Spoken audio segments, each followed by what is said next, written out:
G'day all, it's Eric Bakker, New Zealand naturopath and author of Candida Crusher. Thank you for checking out my video today. I'm going to talk about bananas and yeast infection, or bananas and gut problems, bananas and digestive problems. I often get the question, Eric, can I eat bananas when I've got a Candida yeast infection? Or I've got digestive problems, I've got SIBO, I've got gas, I've got bloating, I've got heartburn, I've got reflux, whatever. Can I eat bananas?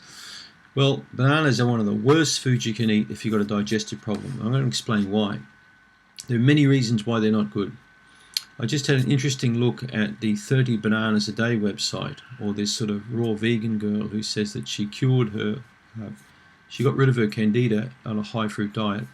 Well, she is going to be one of those rare few people that may have got rid of her Candida by eating fruit. In fact, she may not have even had Candida at all. It may have been something entirely different. But I can tell you now, for the vast majority of people I see, bananas are not a good food at all with digestive problems. When they're ripe, they contain a lot of sugar. When they're green, they contain a lot of starch.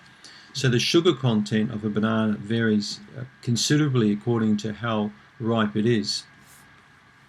The thing I have with bananas is they seem to be on a very high allergy potential list as well. So pineapples and bananas are fruits which can show quite a lot of allergenic potential for people.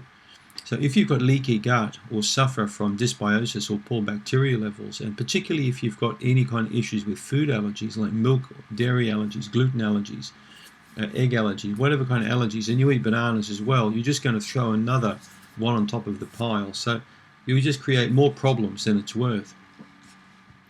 So why am I not a big fan about bananas also is because they tend to feed up the dysbiotic bacteria.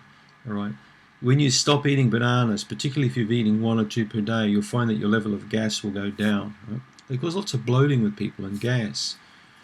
Now, some people say that the green bananas, however, the plantain bananas, or the green ones, are okay cooked in coconut milk. And I think that they probably are okay if they're green and cooked in coconut milk, which is antifungal.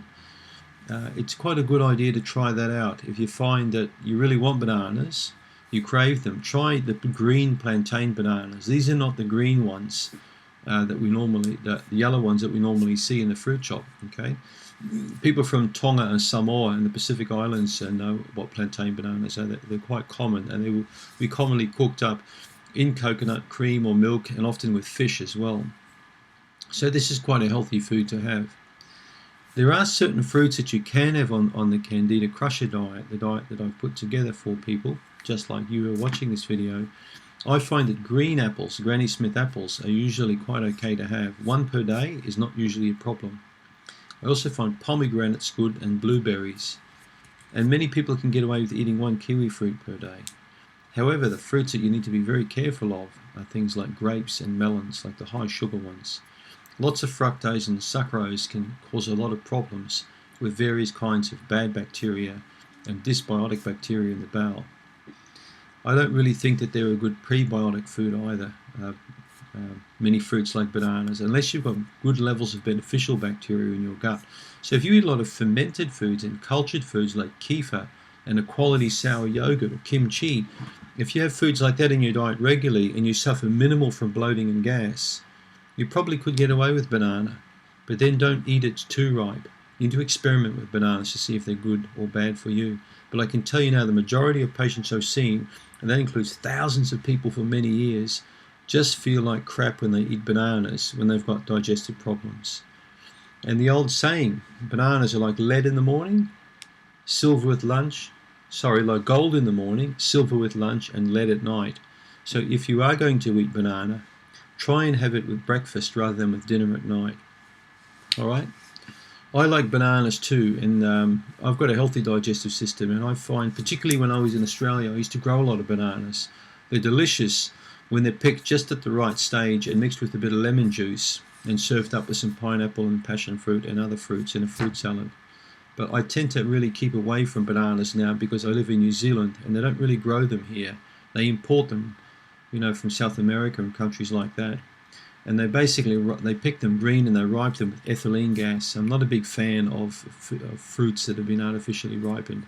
I prefer to grow my own fruits like peaches and plums and apples and pick them off the tree when they're ripe. rather than to have foods, you know, that are semi-ripe. So I hope that explains a little bit about bananas and Candida. I don't really think they're a good food if you've got gut problems or yeast infection, but I think for a person with a healthy digestive system, I don't really see them to be a problem, particularly if you've got no allergies against bananas. So thanks for tuning into my video today.